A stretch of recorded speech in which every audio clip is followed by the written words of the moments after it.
ಹುಡುಗಿ ದೇವ್ರ ತರ ಬಂದು ನನ್ನ ಕಾಪಾಡಿದ್ಲು. ದೇವ್ರಿದ್ದಾನೆ ಅನ್ನೋದಕ್ಕೆ ಇದೇ ಸಾಕ್ಷಿ. ಯಾರ್ರೀ ಆ ಹುಡುಗಿ?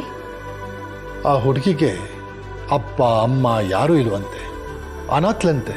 ಅಯ್ಯೋ ಪಾಪ, ಈಗ ಅವಳು ಎಲ್ಲಿರ್ತಾಳೆ? ಹೋಗ್ಲಿ, ಅವಳ ಮನೆಗಾದ್ರೆ ಕರ್ಕೊಂಬರ್ಬೋದಾಗಿತ್ತಲ್ವಾ? ನಿಮ್ ಜೀವ ಕಾಪಾಡ್ದೊಳಗೆ ಒಂದು ಕೃತಜ್ಞತೆ ಆದ್ರೂ ಹೇಳ್ಬೋದಾಗಿತ್ತು. ನೀನು ಈ ಯೋಚನೆ ಮಾಡ್ತಿದ್ದ ನನಗೆ ಚೆನ್ನಾಗಿ ಗೊತ್ತಿತ್ತು, ಅದಕ್ಕೆ ಅವಳನ್ನ ನನ್ನ ಜೊತೆಲೇ ಕರ್ಕೊಂಡು ಬಂದಿದ್ದೀನಿ. ಹೌದಾ? ಕೇಳಿದಾಳೆ? ಕಾರಲ್ಲಿದ್ದಾಳ? ನಾನು ಹೋಗಿ ಕರ್ಕೊಂಬರ್ತೀನಿ. ಇಷ್ಟೊಂದು ಎಕ್ಸೈಟ್ಮೆಂಟ್ ಬೇಡ. ಆಕೆನ ಕಾರಲ್ಲಿ ನನ್ನ ಜೊತೆಲೇ ಕರ್ಕೊಂಡು ಬಂದೆ, ಆದರೆ ಇಲ್ಲಿ ಕರ್ಕೊಂಡು ಬಂದಿಲ್ಲ. ನಮ್ಮ ಲೇಬರ್ಗಳಿಗಿಂತ ಕ್ವಾರ್ಟರ್ಸ್ ಮಾಡಿದೆಲ್ಲ ಅಲ್ಲಿ ಬಿಟ್ಟಿದ್ದೀನಿ. ಲಲಿತಾ, ಆ ಹುಡುಗಿ ನೋಡಿದ್ರೆ ಜೀವನದಲ್ಲಿ ತುಂಬ ನೊಂದಿದ್ದಾಳೆ ಅನ್ನಿಸ್ತಿದೆ. ಆಕೆ ಬಗ್ಗೆ ನಾನೇನು ಹೆಚ್ಚೇನು ವಿಚಾರಿಸಕ್ಕೆ ಹೋಗಲಿಲ್ಲ. ನೀನೊಂದ್ಸರಿ ಮಾತಾಡ್ಸೋ ಅವಳನ್ನ, ಅವಳ ಮನಸ್ಸು ಹಗುರ ಆಗ್ಬೋದು.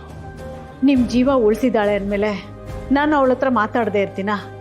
ಖಂಡಿತ ಹೋಗಿ ನೋಡ್ತೀನಿ ರೀ. ಮೊದಲು ನೀವು ಹೋಗಿ ಕೈಕಾಲು ಮುಖ ತೊಳ್ಕೊಂಬನ್ನಿ, ನಾನು ತಿಂಡಿ ರೆಡಿ ಮಾಡ್ತೀನಿ.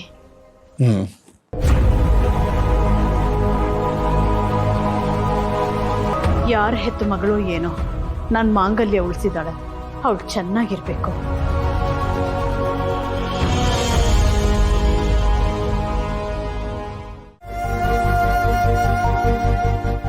ನೋಡಿದ್ಯಾ ಲಕ್ಷ್ಮಿ, ಈಗಲೇ ಹೀಗೆ ಇನ್ನು ನಾವು ಒಪ್ಪಾದ ಮೇಲೆ ಇವ್ರು ನಮ್ಮನ್ನ ಏನು ಮಾಡ್ತಾರೋ. ರೀ, ಯಾಕ್ರಿ ಏನೇನೋ ಮಾತಾಡ್ತಿದ್ದೀರಾ? ಹಾಗಲ್ಲ ಲಕ್ಷ್ಮಿ, ಈಗಿನ್ನೂ ನಾವು ಸ್ವಲ್ಪ ಗಟ್ಟಿಯಾಗಿದ್ದೀವಿ. ನಾವು ದುಡಿದು ನಮ್ಮ ಕಾಲ ಮೇಲೆ ನಿಂತಿದ್ದೀವಿ. ಮುಂದೆ ನಮ್ಮ ಕೈಲಿ ಹಾಕಲ್ಲ ಲಕ್ಷ್ಮಿ. ಈಗಲೇ ಹೀಗೆ ಮಾತಾಡ್ತಿದ್ದಾರೆ. ನಮ್ಮ ವಯಸ್ಸಾದ ಮೇಲೆ ಮಕ್ಕಳ ಮೇಲೆ ಅವಲಂಬಿಸ್ತೀವಲ್ಲ, ಆಗ ಇವರು ನಮ್ಮನ್ನ ಯಾವ ಸ್ಥಿತಿಗೆ ತಳ್ಳಬಹುದು ಅಂತ ಯೋಚನೆ ಮಾಡ್ತಿದ್ವಿ. ರೀ, ಏನೇನೋ ಯೋಚನೆ ಮಾಡಬೇಡಿ. ನೋಡಿ, ಸಂತು ಹೇಳೋದ್ರಲ್ಲಿ ನ್ಯಾಯನೂ ಇದೆ. ನಮ್ಮ ಕೈಯಲ್ಲೇ ದುಡ್ಡಿದೆ ಅಲ್ವಾ, ನಾವು ಅದನ್ನೇ ಖರ್ಚು ಮಾಡೋಣ. ಅದನ್ನೇ ಖರ್ಚು ಮಾಡಿ ಅಂತ ಅವನ್ ಸಹಾಯ ಮಾಡಲ್ಲ ಅಂತ ಹೇಳ್ತಿದ್ದಾನಲ್ಲ. ನಾನೆಲ್ಲಿ ದುಡ್ಡು ಕೇಳಿದೆ? ಅವನೊಂದು ದುಡ್ಡು ಖರ್ಚು ಮಾಡು ಅನ್ನ. ಅಮ್ಮನ ಆಸ್ಪತ್ರೆ ಖರ್ಚು ನಾನು ನೋಡ್ಕೋತಾ ಇದ್ದೀನಿ. ಮಗಳ ಕಾರ್ಯನ ನಾನು ದುಡ್ಡು ಹಾಕಿ ಮಾಡ್ತಾ ಇದ್ದೀನಿ. ಇದು ನನ್ನ ಕರ್ತವ್ಯ, ನಾನು ಮಾಡ್ತೀನಿ.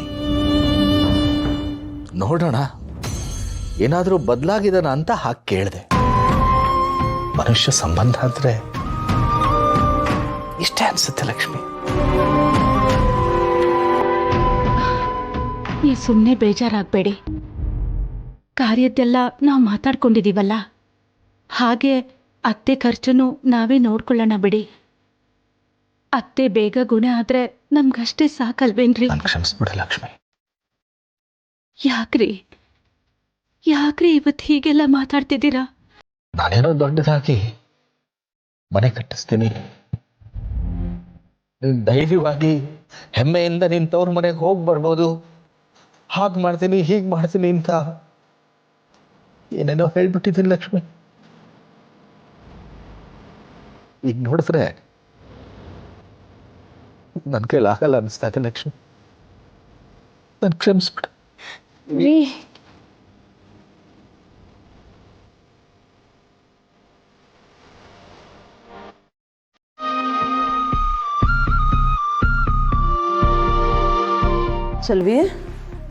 ಚೆಲ್ವಿ, ಯಾಕವ ಇಷ್ಟು ಸಪ್ಪಗಿದೀಯಾ? ನೀನು ಇಷ್ಟು ಸಪ್ಪಗಿದ್ರೆ ನನ್ನಿಂದ ಸಹಿಸ್ಕೊಳಕ್ಕೆ ಆಗಕ್ಕಿಲ್ಲ ಕಣವ. ಬೆಂಕಿ ಇದ್ದಾಗ ಹೆಂಗ್ ಪಟಪಟ ಅಂತ ಮಾತಾಡ್ತಿದ್ದೆ, ಈಗ ಅವನಿಲ್ಲ ಅಂತ ಹೇಳಿ ಹಿಂಗೆ ಸಪ್ಪಗಾಗ್ಬಿಟ್ರೆ ಹೆಂಗವ? ಏನು ಅಂತ ಮಾತಾಡ್ಲವ? ಅವನಿಗೆ ಮಾತು ಬರ್ತಾ ಇದ್ರು, ಎದುರಾಗಿರೋರು 100 ಮಾತಾಡೋಂಗ್ ಮಾಡ್ತಿದ್ದ. ಅವನ ಮೌನದಲ್ಲೇ 1000 ಭಾವನೆಗಳಲ್ಲಿ ಮಾತಾಡ್ತಿದ್ದ. ಈಗ ಅವನೇ ನನ್ನ ಕಣ್ಮುಂದೆ ಇಲ್ಲ. ನಾನು ಏನು ಅಂತ ಮಾತಾಡ್ಲಿ?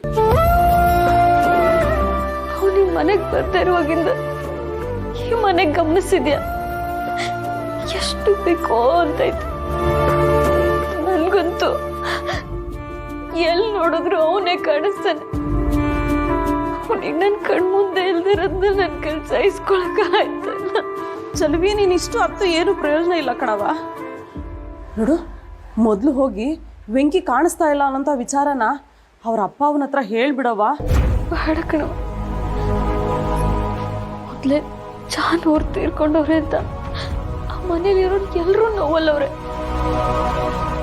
ಈಗ ನಾನು ಹೋಗಿ ವೆಂಕಿನೂ ಕಾಣಿಸ್ತಿಲ್ಲ ಅಂತ ಹೇಳಿ ಅವ್ರಿಗೆ ನೋವು ಮೇಲೆ ನೋವು ಕೊಡ್ಲ. ನೀನು ಈ ರೀತಿ ಯೋಚನೆ ಮಾಡಿದ್ರೆ ಹೆಂಗವ್ವ? ಮನೆ ಮಗ ಕಾಣಿಸ್ತಾ ಇಲ್ಲ ಅನ್ನೋಂಥ ವಿಚಾರ ಅವ್ರ ಅಪ್ಪ ಅವನಿಗೆ ಗೊತ್ತಾಗಬೇಕು. ಅವಾಗ ತಾನೇ ಅವ್ರಿಗೆ ಗೊತ್ತಿರೋ ಕಡೆ ಎಲ್ಲ ಹುಡ್ಕಾಡಕ್ಕೆ ಪ್ರಯತ್ನ ಪಡ್ತಾರೆ. ನೀನ್ ಹೇಳೋದು ಸರಿನೇ ಕಣವ, ಆದ್ರೆ ಈ ಸಮಯದಾಗೆ ವೆಂಕಿ ಕಾಣಿಸ್ತಿಲ್ಲ ಅಂತ ಅವ್ರಿಗೇನಾದ್ರೂ ಗೊತ್ತಾದ್ರೆ ಅವ್ರಿಗಿನ್ನೂ ದುಃಖ ಆಯ್ತದೆ. ವೆಂಕಿ ಸುರಕ್ಷಿತವಾಗಿ ಮನೆಗೆ ಬರ್ಲಿ ಅಂತ ನಾನು ಆ ದೇವ್ರ ಹತ್ರ ಅರ್ಕೆ ಹೊತ್ತೇನೆ. ಈಗ ದೇವ್ರು ಒಬ್ಬನೇ ನನಗೆ ದಾರಿ. ಚಲ್ವಿ, ನಾವು ನಂಬಿರೋ ದೇವ್ರು ನಮಗ್ ಕೈ ಬಿಡಕ್ಕಿಲ್ಲ ಅನ್ನೋದು ನನಗ್ ಗೊತ್ತದೆ. ಹಾಗೇನೆ ನಮ್ಮ ವೆಂಕಿ ಸುರಕ್ಷಿತವಾಗಿ ನಮ್ಮ ಮನೆಗೆ ಬರ್ತಾನೆ ಅನ್ನೋದು ಕೂಡ ನನಗೆ ಗೊತ್ತದೆ. ಆದ್ರೆ ಅವನ್ ಕಾಣಿಸ್ದೇ ಇರೋ ವಿಚಾರ ಅವ್ರ ತಂದೆ ತಾಯಿಯಿಂದ ಮುಚ್ಚಿಡೋದು ತಪ್ಪಾಗುತ್ತೆ ಕಣವ. ನೋಡು, ಬೇರೆ ಯಾರಿಂದನೋ ಈ ವಿಚಾರ ಅವ್ರು ತಿಳ್ಕೊಂಡು ನೀನ್ ಯಾಕೆ ಮೊದಲು ನಮ್ಗೆ ಹೇಳಿಲ್ಲ ಅಂತ ನಿನ್ನ ಪ್ರಶ್ನೆ ಮಾಡಿದ್ರೆ ನೀನ್ ಏನ್ ಉತ್ತರ ಕೊಡ್ತೀಯ ಹೇಳು? ಅದ್ರ ಬದಲು ಮೊದಲು ಹೋಗಿ ಅವ್ರ ಅಪ್ಪ ಅವನಿಗೆ ವಿಷಯ ತಿಳಿಸು. ಅವರು ನಿನ್ ಜೊತೆಗೆ ಬಂದು ಪೊಲೀಸ್ ಸ್ಟೇಷನ್ ಅಲ್ಲಿ ಅವನ್ನ ಹುಡುಕಕ್ಕೆ ಸಹಾಯ ಮಾಡ್ತಾರೆ ಕಣವ.